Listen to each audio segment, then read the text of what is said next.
Dengan itu kita berbuat sesuatu dengan betul, pembacaan kita betul, perbuatan kita betul, ya, akidah kita betul, ibadah kita betul, akhlak kita pun akhlak yang baik, dan kita diterima Allah sebagai hamba-hambanya, dan dengan itu diberi ganjaran yang setimpal dengan perbuatan kita di dalam dunia ini.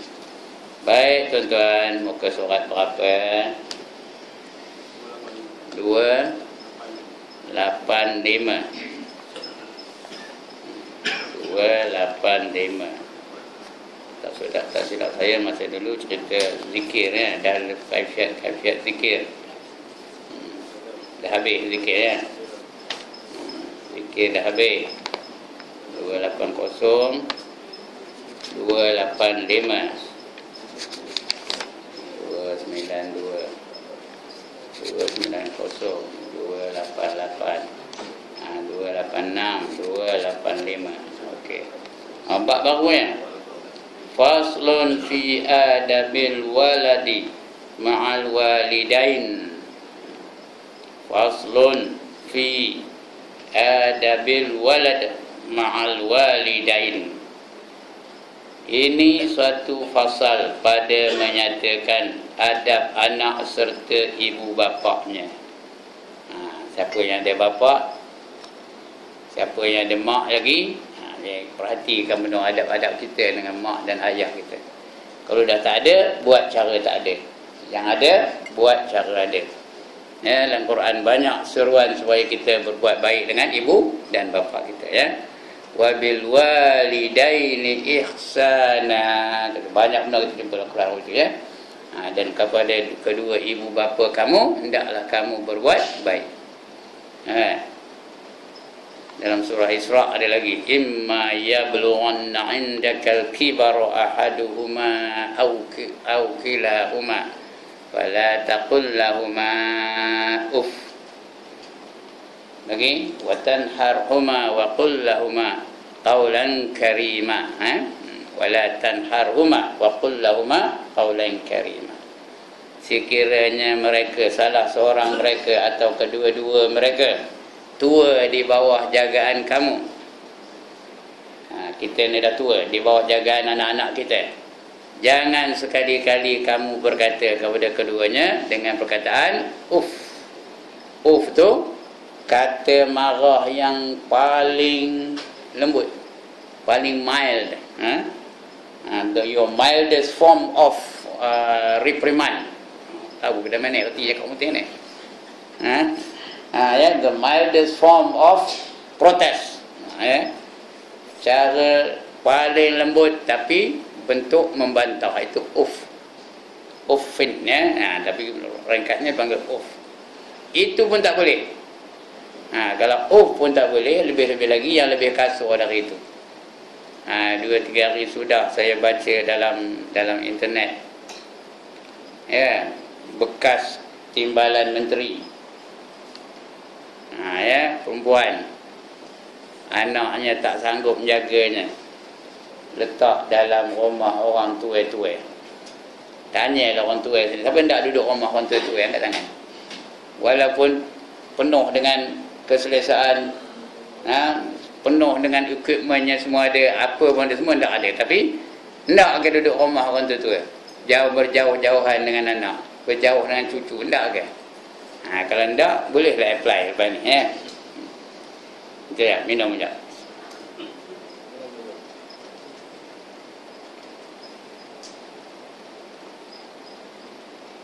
Alhamdulillah. Baik, itu adab dengan orang tua-tua, ya. Lebih-lebih lagi mak. Ada seorang pemuda pergi jumpa Rasulullah sallallahu alaihi wasallam. Kemudian dia bertanya kepada Nabi, kepada siapakah saya hendak berbakti ya Rasulullah? Jawab Nabi, ummuka, kepada mak kamu. Summa man, lepas itu kepada siapa? Kata pemuda itu. Jawab Nabi, ummaka, ummuka, kepada mak kamu. Ditanya lagi, summa man, lepas itu kepada siapa ya Rasulullah? Jawab Nabi, ummuka, kepada mak kamu. Kemudian tanya lagi, ya, Thumma man, lepas itu kepada siapa ya Rasulullah? Apa jawab lagi? Baru abika atau abuka, kepada bapa kamu. Itu dia. Bermakna dengan mak tu 3 kali lebih lebih intim kita dengan mak daripada dengan bapa. Memang pun ya. Antara mak dengan bapa dan mana lebih rapat? Rapat dengan mak ke rapat dengan bapa? Tak boleh jawab. Rapat dengan mak, ayah tak tahu nak jawab. No, bapa. Semua bapa ni tak tahu nak jawab. Dia lebih rapat dengan mak ke lebih rapat dengan bapa? Lebih rapat dengan mak. Apa-apa hal pun mak. Dari kecil lagi mak nak naik mak. Mak nak mamam mak. Mak nak mandi mak. Mak nak nyusu mak. Semua mak. Udah besar pun hobi tu juga. Mak nak kahwin mak. Ayah ni bukan tahu. Mak aja yang tahu. Anak saya berapa orang dah kahwin? Seorang pun tak pernah bagi tahu saya. Daripada yang tua tu sampai yang baru kahwin ni, tahun sudah kahwinnya, saya tak tahu pun. Sedua-sedua ngabur, mak yang ngabur, esok kita pergi polis, apa buat? Nak minangkan si Izzah. Kena Izzah yang baru kahwin lah ni, pergi ke nak minangkan dia katanya, baru saya tahu dia hendakkan orang polis. Begitu juga kalau dia memang bagi duit siapa? Mak ke ayah? Cakap apa kan dia bagi duit pada mak ke pada ayah? Pada mak. Ayahnya ngedit aja nengoknya. Tahu ke ngedit? Bedik-bedik macam mata nengoknya. Pasal apa? Kerana mereka rapat dengan mak lebih daripada ayah. Bukan mana dia tak sayangkan ayah, tapi dia ada jurang antara mereka dengan ayahnya. Tapi dengan mak tak ada jurang. Segala rahsia-rahsia peribadi semua mak sebab itu dengan mak tu kena layan betul-betul lah, kena kawal betul-betul, kena jaga betul-betul mak tu itu dia. Mana dia? Bermula adab anak serta ibu bapaknya itu beberapa perkara, tetapi disebutkan oleh Imam Al-Ghazali di dalam Bidayatul Hidayah. Ada satu kitab namanya Bidayatul Hidayah. Dia ni lebih kurang kita ini jugalah. Bidayatul Hidayah tu macam kitab ini. Kita dah baca kitab ini, tak payahlah baca Bidayatul Hidayah. Dia lebih ringkas daripada kitab ini lagi. Ada 10 perkara, 10 adab. Bukan 10 aja, tapi yang ditulis dalam kitab tu ada 10 perkara. Antara anak dengan ibu dan bapanya ada 10 adabnya. Yang perlu kita jaga benar-benar Pertama, bahawa mendengar dan mengikut ia akan segala perkataan ibu bapanya itu, dan segala yang disuruh oleh ibu bapanya itu wajib ia menerima akan dia, dan haram menyalahi akan dia, dan segala yang ditegahkannya itu wajib menjauh akan dia. Itu yang pertama wajib dia mendengar perkataan ibu dan bapaknya itu, kecuali dalam urusan-urusan yang melanggar syariat. Kalau dalam urusan itu dia tidak wajib mendengar perkataan ibu dan bapaknya. Kalau tidak wajib, sampai masalah nak kahwin pun, maknya nak minangkan si Anu, dia tanda dia nak kahwin dengan Siti Mah juga kan, jadi wajib dia dengar cakap mak ke wajib buat pilihan sendiri? Dah tak tahu dah menjawabnya. Dengar cakap mak ke dengar cakap diri sendiri? Dengar cakap maknya. Mak ni saya tunjuk apa ni? Dengar esok nak kahwin esok. Dengar cakap apa? Dengar cakap maknya jangan dengar cakap mana? Dengan diri sendiri. Pilihan mak tu lebih baik daripada pilihan diri sendiri. Kita dulu. Berapa orang dengar cakap mak? Dia angkat tangan. Saya nak tengok benar mana. Berapa orang yang mengambil pilihan maknya? Cuba angkat tangan. Atau dia sendiri yang milih. Pilihan mak tu lebih baik lagi. Pilihan ayah tu lebih baik lagi daripada pilihan kita sendiri. Begitu juga kita hendak sesuatu, mak kata tak usah lah tu. Kecuali yang tidak melanggar syariat. Yang tidak melanggar syariat, kenalah kita kena patuh kepada ibu dan bapa kita. Itu yang pertama. Apa yang disuruh wajib kita buat, dan apa yang dilarang wajib kita tinggalkan.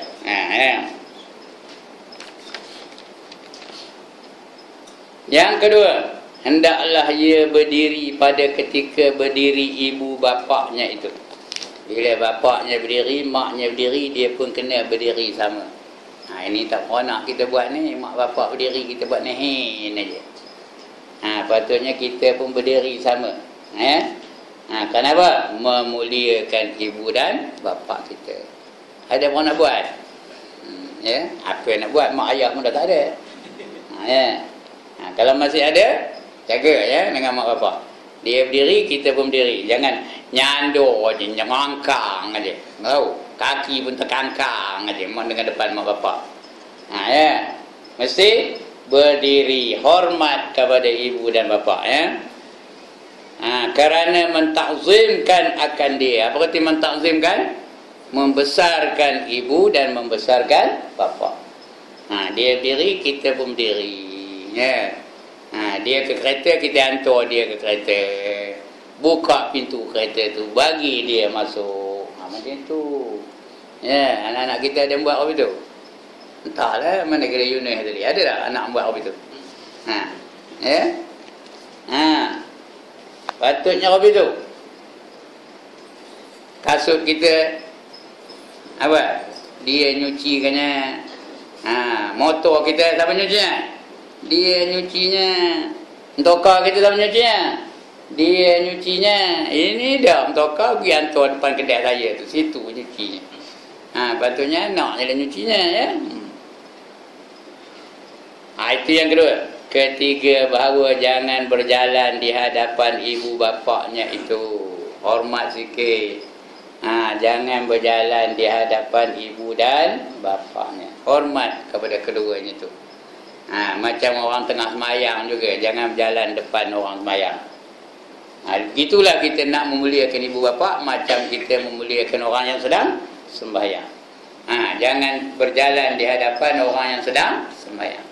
Begitu juga jangan berjalan di hadapan gurunya. Ini berambat depan gurunya tu. Jangan ngelewa depan gurunya. Depan ibu bapa pun itu juga. Jangan mengelewa. Tahu ke ngelewa? Jangan mengelewa. Artinya jangan meredin depan ibu bapa. Tahu meredin? Tak tahu juga. Jalan. Kalau nak lalu depan dia, apa nak buat? Tunduk, minta lalu, jangan gini je lalu depan mak bapak tu, lebih-lebih kalau duduk serumah tu lagi banyak kali kita berjumpa dengan ibu bapa. Nak jalan depan dia kena tunduk sikit, minta izin. Tak payah kamu minta izin lalu depan, tak payah, tapi tunduk sikitlah, tanda menghormati ibu dan bapa kita. Tanda hormat kepada ibu dan bapa. Jangan jangan terengki aja, bersandur aja depan. Udahlah bersandur, belunjuk pula tu. Udahlah belunjuk, ngangkang pula tu depan mak ayah tu. Saya tak apa, saya tak ada mak ayah dah. Tuan-tuan yang ada lah. Kena betul ikutkan adab tu. Baik, itu yang ketiga. Ada bantahan? Ada tak? Tak ada. Yang keempat, jangan ia mengangkatkan suaranya atas suara ibu bapaknya. Jangan nengkin. Ayah jangan ditengkin, mak jangan ditengkin. Jangan berkata kepada ibu dan bapa tu dengan nada yang marah, dengan nada yang bongkak, yang nada yang sombong. Tuan-tuan dan perempuan, ini bukan salah kita cakap kuat. Cakap kuat tak ada salah. Yang salah apa? Nengkin. Bercakap kuat kadang-kadang keperluan. Ya tak Zee? Keperluan. Kerana mak ayah tu kadang apa? Kadang pekak. Ya ke tak? Ayahnya dah pekak, maknya pun dah pekak. Kena kuat dah suara tu. Itu bukan nengkin, itu cakap kuat. Tak apa, panggil lah. Macam saya ni. Saya ni kalau sikit orang cakap tak dengar. Kena cakap kuat. Pasal dalam ni dah banyak tak pingin. kita punya telinga ni dalam ni ada gegendang namanya, tahu? Eardrum. Gegendang namanya, gegendang tu kulitnya nipis benar. Bila suara masuk ke dalam telinga kita, gegendang tu apa? Bergetar. Tapi dia makin lama makin tebal, makin lama makin tebal, makin lama makin tebal. Ngapa tebal? Ngapa tebal? Diisi dengan tahi telinga. Banyak tahi telinga. Jadi udah dia tak ada bergetar di situ, tak ada vibration. Faham kita main pun. Udah tak ada vibration, udah tak ada getaran. Tahu getaran? You nak tahu getaran tak? Kalau tak tahu, getaran jiwa. Getaran dalam tu ya. Udah tak ada. Jadi bila tak ada getaran, tak ada lah bunyi, kita tak dengar lah. Jadi boleh cakap kuat. Cuma jangan nengkit. Cakap kuat dengan cakap kasar lain ya. Dengan ibu bapa jangan cakap kasar. Kuat apa? Mari makan. Itu tak apa. Ya, marilah. Radak lagi. Orang dalam main nunggu ni. Ya? Jangan kopi tu. Ada beza tak? Ada beza tak cakap kuat dengan nengkin? Ada ya. Nengkin yang tak boleh, cakap kuat tak apa. Kalau perlu cakap kuat dia tak apa. Lebih-lebih orang tua dia memang pekak pun. Kadang-kadang dia bersembang. Ya? Dia bersembang dengan ayah tu. Orang bertengkar. Bunyi orang bertengkar dia. Gini aja. Ini yang sebenarnya. Kata kopi tu pun dah lagi. Ya? Jadi boleh cakap kuat, tak apa. Ya? Yang tak boleh nengkin. Itu tak boleh. Dengan ayah tu. Itu yang keempat. Yang kelima, apabila memanggil ibu bapaknya akan dia, maka hendaklah jawabnya dengan jawab yang sopan, seperti dijawabnya dengan memberitahu akan membesarkan ibu bapanya, seperti labbaika atau na'am. Labbaika tu apa? Ataupun saidi. Saidi tu apa? Bukan nama ustaz. Ada satu ustaz namanya Saidi. Kenal Ustaz Saidi? Ya Allah, tak kenal dia Ustaz Saidi. Tak pernah ngajar sini ke? Ada ya? Bukan itu. Saidi itu artinya penghulu aku, ketua aku, tu Saidi ya. Ya. Tak apa ya, Saidi ataupun Siti. Siti apa? Siti apa-apalah. Siti Nurhaliza ke, Siti apalah ya. Kita gelar mak kita tu Siti. Artinya penghulu aku lah, yang perempuan dipanggil Siti, kalau lelaki Saidi ya. Jangan, atau jika dalam bahasa Arab. Ya. Itu yang kelima. Bila dipanggil, nyahutlah, ya mak, ya ayah, na'am ayah, kalau pandai dengan Arab lah, na'am ya ayah, na'am mak, ataupun labbaika ya ayah anda. Labbaika tu artinya, ya Allah, dia pergi haji tu tidak terbaca labbaika. Labbaik Allahumma labbaik, labbaik la syarika lak labbaik, innal hamda wan ni'mata laka wal mulk la syarika lak. Dah lupa ke pun ni. Ya Allah ya. Labbaika arti aku datang kepada kamu ya Allah. Labbaik Allahumma labbaik, aku datang kepada kamu ya Allah, aku datang kepada kamu. Begitu juga kalau ayah kita panggil labbaika ya abi ya.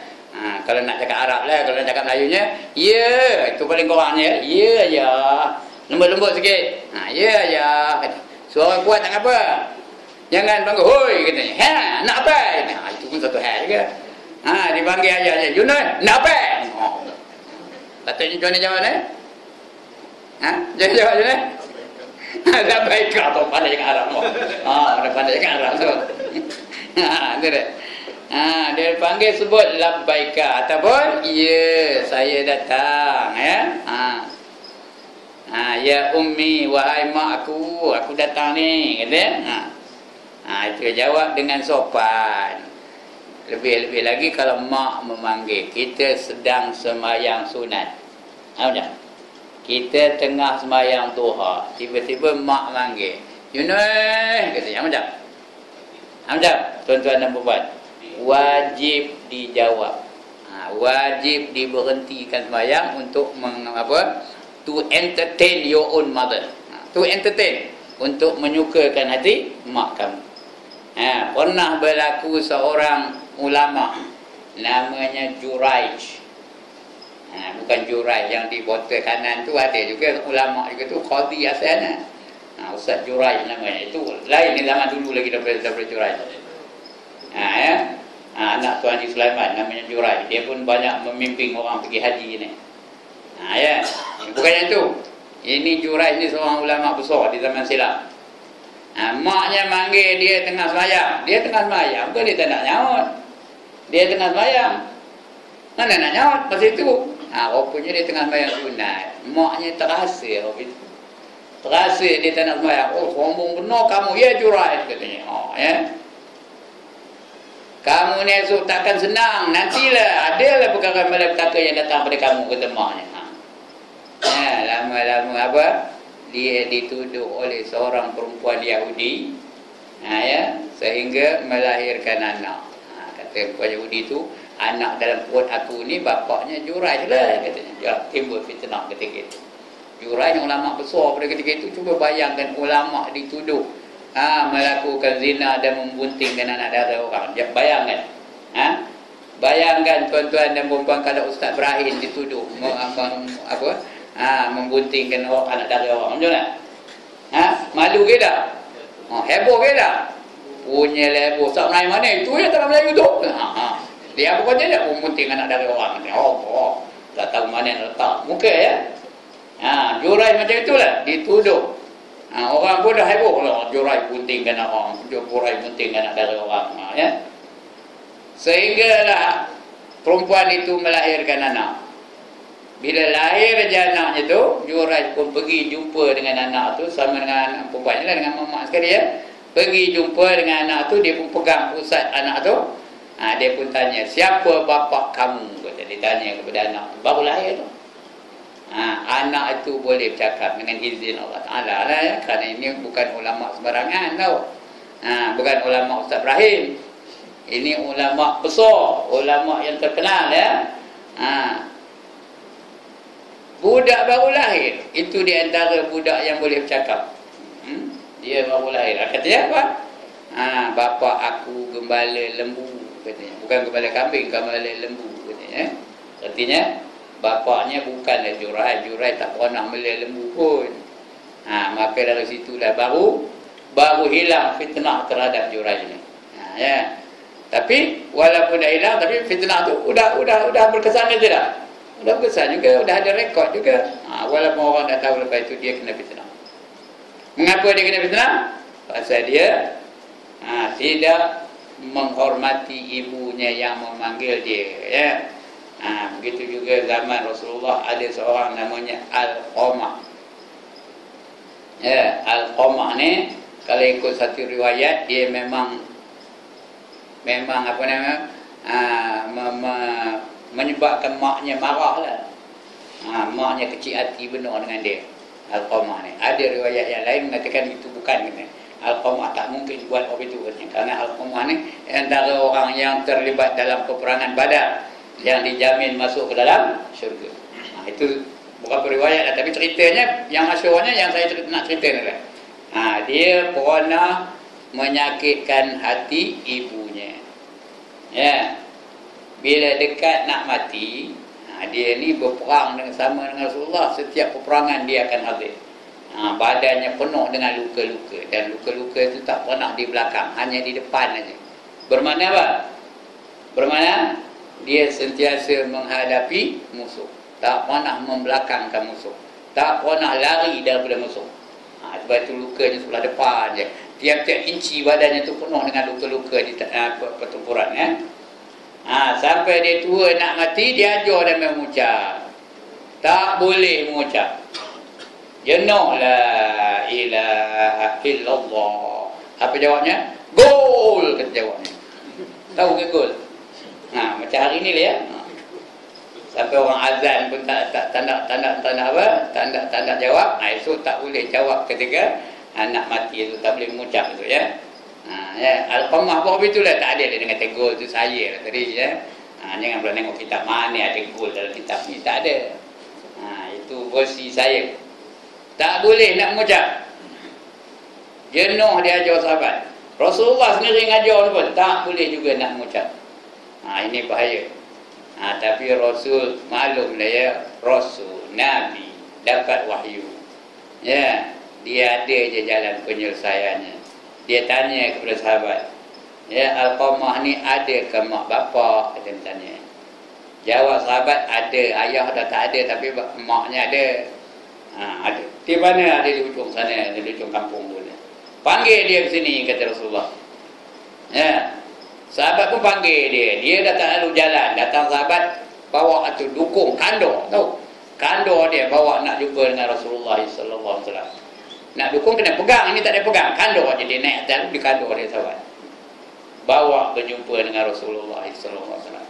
Sampai ke rumah anak tadi, Rasulullah pun tanya kepada orang tua dia, mak tu. Ibu kenal ke orang yang sakit ni? Apa jawabnya? Kenal kan ni. Mungkin dia punya jawab. Kenal kan ni. Tahu ke ibu dia ni sakit, dah dekat nak mati? Tahu katanya. Marah kan bunyinya. Kalau begitu wahai ibu, tolong ampunkan segala dosanya supaya dia berjumpa dengan Allah, tidak membawa sebarang dosa. Apa kata maknya tu? Tak aku sio katanya. Rupanya dia orang batu putih. Tak aku sio katanya. Mujur tak sebut Indo Kepoda. Kalau Indo Kepoda tu orang mana? Orang Gopeng. Indo Kepoda katanya. Kalau ngaji orang Gopeng ni tak ada tak aku sio. Apa jawabnya? Indo Kepoda katanya. Sini seorang ni tahu seorang aja tahu ni. Ajaran ni seorang je tahu, yang lain tak tahu. Tak aku sio katanya. Punya kerat hati. Ya. Ini bahaya ni, kerana kalau dibiarkan dia akan mati tanpa mengucap syahadah. Ya, orang yang mati tak boleh mengucap syahadah, dia bahaya ke selamat? Bahaya, kerana ada hadis Nabi sallallahu alaihi wasallam, man kana akhiru kalamihi la ilaha illallah, ujungnya apa? Dakhalal jannah. Barang siapa akhir kalamnya menyebut la ilaha illallah, dia dapat masuk ke dalam syurga. Dijamin dapat masuk ke dalam syurga. Ini tak boleh. Bahaya tu ya. Lebih-lebih lagi kalau lain daripada la ilaha illallah ya. Dia ajar dia la ilaha illallah. Dia pun jawab, that's the way I like it. Kata macam. Macam. Dapat masuk syurga kan? Dapat masuk neraka tu ya. Jadi bahaya ni. Rasulullah nampak bahayanya tu. Lalu dia pun minta lagi pada maknya supaya mengampunkan dosa. Maknya punyalah keras hati. Tak sio kata, tak kundak kata. Walaupun kamu Rasulullah tak kusio katanya. Begitulah pujuk-pujuk tak ada, pujuk-pujuk tak ada. Kata Nabi, baiklah wahai ibu ya. Dia pun manggil sahabat, wahai Umar, wahai Ali, wahai Osman, wahai Bilal, kamu cari kayu api banyak-banyak, bawa kemari.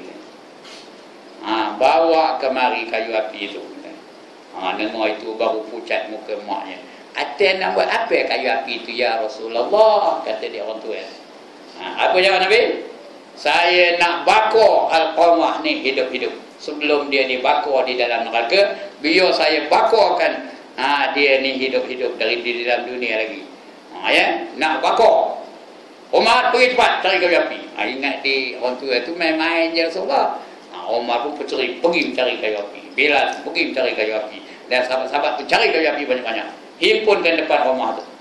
Lepas tu, wahai Umar, siut api tu. Pandai Rasulullah nyebut siut ya. Siut api tu katanya. Maka diintu lah. Tahu ke diintu? Diintu api tu menyala-nyala. Angkat Alqamah ni, masukkan dalam api, kata dia Rasulullah. Dengar itu baru pucat lesi orang tu. Atai ya Rasulullah, kalau api itu saya ampunkanlah dosanya, katanya. Tak sempat nak masuk dalam api. Padahal Rasulullah bukan main-main tu. Kalau tidak macam itu, macam agak-agaknya. Dicampak ada dalam api. Dicampak ke dalam api. Main-main macam tak pernah dengar cerita ni. Cerita ni masyhur benar. Takkan tak pernah dengar. Ya. Saya ampunkan dosanya, kata. Belum habis dia bercakap, Alqamah sudah mengucap sendiri, tak payah dia ajuk. Ya la ilaha illallah. Terus mengembuskan nafas yang ini dia penangan derhaka kepada mak. Ya. Sebab itu tuan-tuan, jangan sekali-kali mengecikkan hati mak. Kalau mak masih ada. Kalau mak sudah tak ada, ayah sudah tak ada, apa nak buat? Apa nak buat? Lantak dia. Pergi ke kubur ni, mak ampun saya, gitu kan? Apa nak buat? Doakan untuk keduanya. Jangan lepas. Sentiasa berdoa untuk keduanya. Bukan berdoa kepada keduanya, untuk keduanya. Ya, Allahumma ighfir li zunubi. Lagi, wali walidayya. Lagi, warhamhuma kama rabbayani shaghira. Ya, kalau jadi imam jangan bunyi itu bacanya. Allahumma ighfir lana zunubana wali walidina, ataupun wali walidaina, bolehlah tu ya. Kitab lama wali walidaina. Kalau wali walidaina tu dan kedua orang tua kami. Kalau wali walidina untuk kedua ya, orang-orang tua-tua kami, artinya yang doa tu ramai. Lidina tu ramai. Kalau lidaina tu dua orang aja. Takkanlah kita ada mak ada ayah dua orang tu, semua orang ayah itu juga, mak itu juga, ayah itu juga. Maknanya ramai ke sikit? Jadi sebut mana yang betulnya? Lidina ke lidaina? Lidina, wali walidina. Artinya kedua orang-orang tua kami. Artinya bukan dua orang saja. Orang tua saya, orang tua Haji Rani, orang tua Haji Ipin, orang tua Haji Saleh, orang tua ini wali walidina. Warhamhum, bukan warhamhuma. Kalau warhamhuma, kamu berilah rahmat kepada kedua mereka. Kedua mereka itu dua orang. Ini dah mak ayah saya je lah. Tapi kalau warhamhum, bagi kepada kedua mereka. Kedua itu maksudnya bukan dua orang saja. Berapa? Ramai-ramai. Warhamhum kama rabbawna sighar. Warhamhum kama rabbawna sighar. Jadi nak betul grammarnya, kalau tak tahu dia orang, dia tak reti apa. Grammar je lah betul. Warhamhum kama rabbawna, bukan bayana. Kalau bayana dua orang aja. Kama rabbawna sighar. Kalau ramai itu sighar. Sad bawah si ya, sighar. Warhamhuma kama rabbawna sighar. Itu doa. Setiap kali jangan lupa doa itu. Apa saja, whatever occasion, mesti doakan untuk kedua ibu bapa kita. Sebab itu tuan-tuan dan puan-puan, kalau perhati, kalau saya berdoa, every time, whatever the situation, whatever the occasion, mesti doa untuk kedua ibu dan bapa. Mesti ada doa. Allahumma ighfir lana dzunubana wali walidina warhamhum kama rabbawna shighara. Tak kira lepas ngaji pun itu, lepas kenuri pun itu, doa orang kenuri pun itu, doa orang kahwin pun itu, ya. Doa upacara-upacara majlis-majlis yang lain pun resmi pun itu. Mesti dimasukkan doa untuk kedua ibu dan bapa. Ada dalam kitab ni tuan-tuan, bukan longgok-longgok ya. Ada dalam kitab. Kalau kita sentiasa doa, kalau kita dulu pernah derhaka kepada ibu dan bapa kita dan mereka dah mati, tak sempat kita nak minta doa bagi mereka atau untuk mereka, ya, tak sempat nak minta ampun daripada mereka, mereka dah mati dulu, doa lah sentiasa, ya. Buat kebaikan sebanyak-banyaknya, banyak memberi sedekah dan niatkan untuk pahala kepada ibu dan bapa. Di sambil berdoa every time, every occasion, every situation, berdoa untuk mereka. Macam boleh buat tak? Lepas ini every time, ya. Tutup imam bila-bila dah nak makan pun doa ibu bapa dulu. Tuan ingat terus-terus, Allahumma barik lana fima razaqtana, doa untuk ibu bapa dulu. Nak buka puasa pun jangan Allahumma lakal sumtu wa bika amantu, dah lapar pun tak ingat lain, nak makan aja. Doa ibu bapa dulu. Ya Allahumma ighfir lana dzunubana wa liwalidina warhamhum kama rabbawna shighara. Itu baru Allahumma lakal sumtu wa bika amantu dan sebagainya. Itu dia. Itu yang keberapa tadi? Yang kelima. Itu cerita apa? Al-Qamah tadi ya. Itu nak bagi tahu ni tadi, bahawa cerita itu memang paling masyhur. Cerita tentang anak dengan ibu bapa, inilah dari paling masyhur. Namanya nama sahabat tu apa namanya? Al-Qamah ya. Al-Qamah namanya. Lagi yang keenam, hendaklah sungguh-sungguh ia memeliharakan atas menuntut keredaan ibu bapaknya daripada perbuatan dan perkataan, serta merendahkan dan menghinakan diri bagi ibu bapaknya itu. sentiasa tawaduk di hadapan ibu bapa, menghinakan diri, cakap berbiar lembut-lembut, ya. Jangan kasar-kasar dengan ibu bapa, menghinakan diri. Ya mak, kata kita nak pergi market, mak nak beli apa, mak biar saya belikan, kalau dia duduk dengan kita. Ya. Begitulah kita nak ke market, dia dulukan, saya nak ke market mak, ya. Pagi-pagi tu, ya. Lalu depan mak tunduk, ya. Macam itu. Jadi memuliakan mereka. Ya. Dan menghinakan diri bagi ibu bapaknya.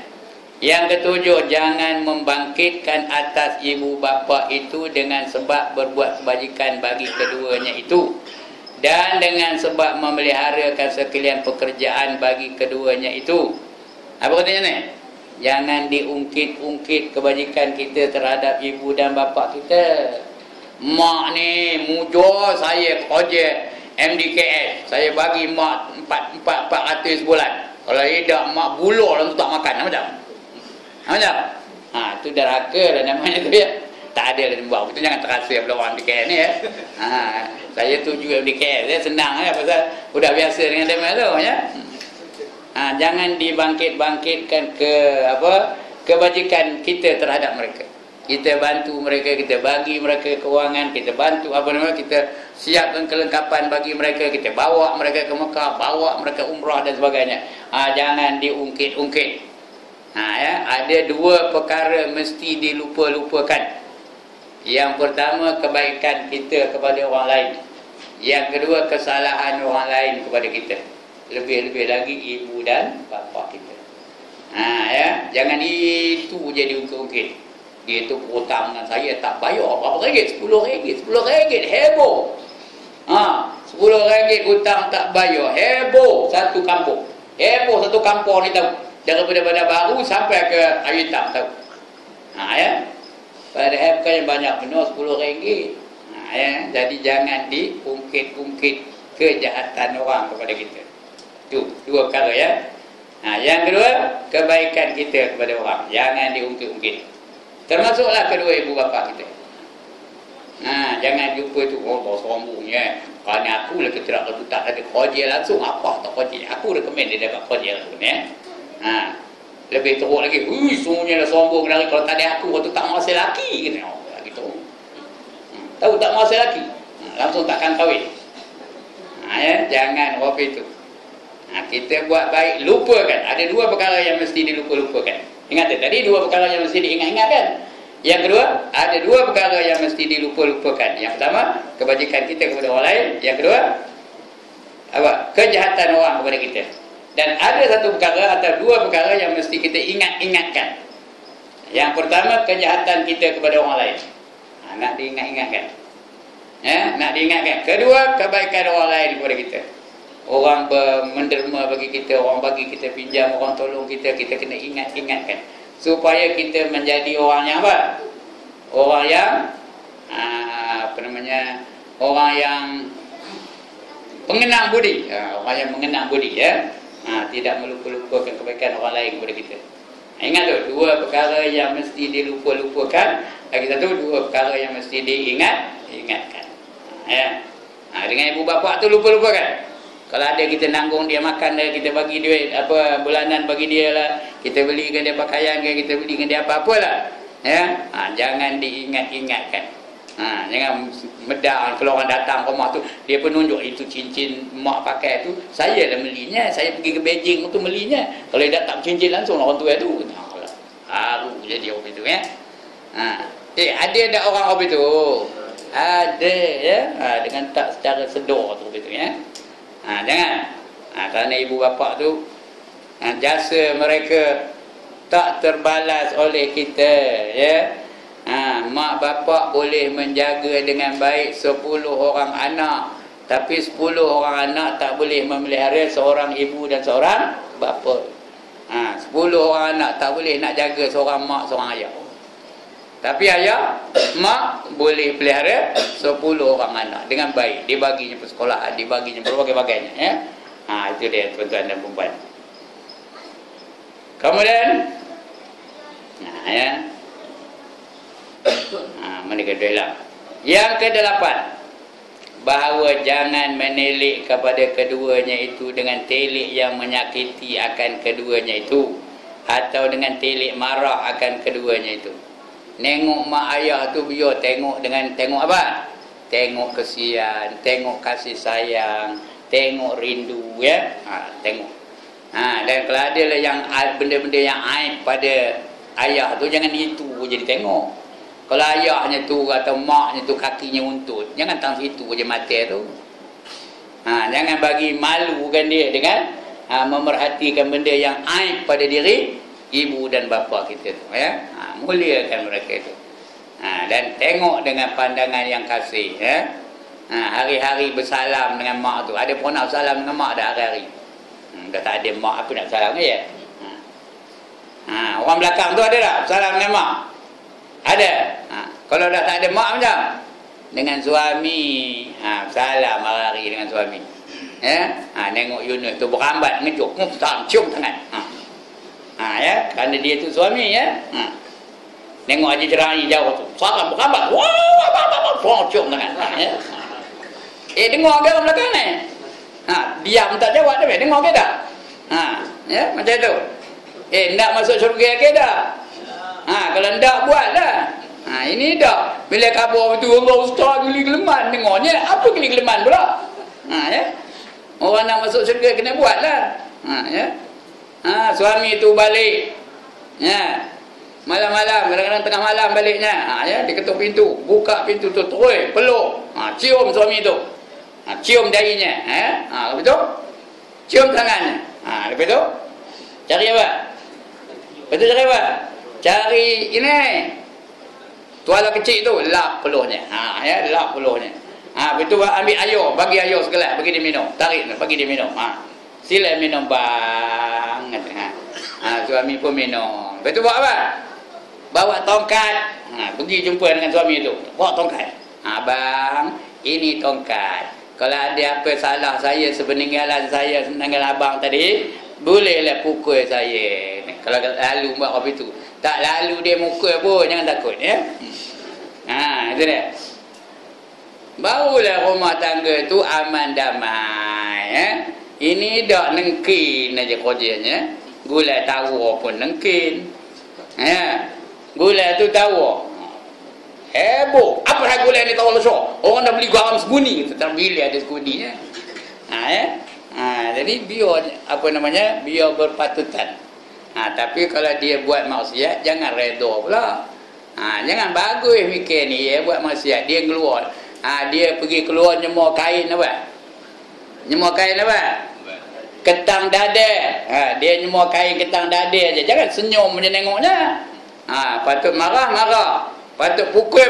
Boleh pukul tau. Isteri boleh pukul. Dah dia marah. Dalam dia lantak. Dia minta nyong saya dah belakang. Lantak dah. Kalau mereka melakukan maksiat, boleh pukul tau.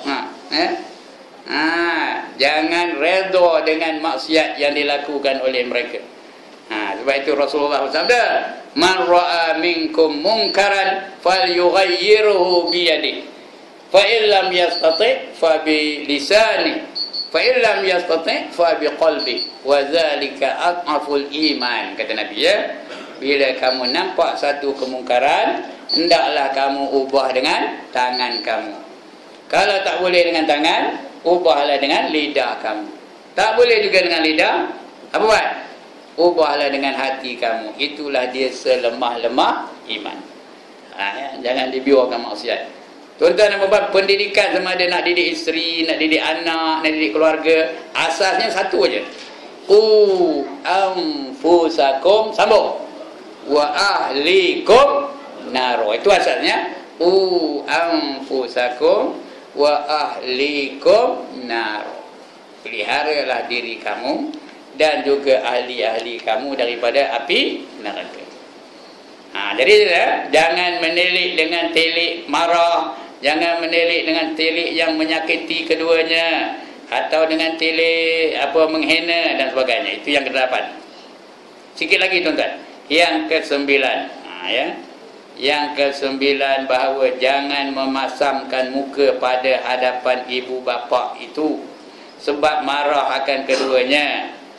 Jangan depan mak, depan ayah tu masam aja muka. Terkedu aja rupanya. Apa nak buat? Apa nak buat depan mak, depan ayah? Senyum, manis muka tu. Elok aja ya. Dengan mentua pun habis tu juga.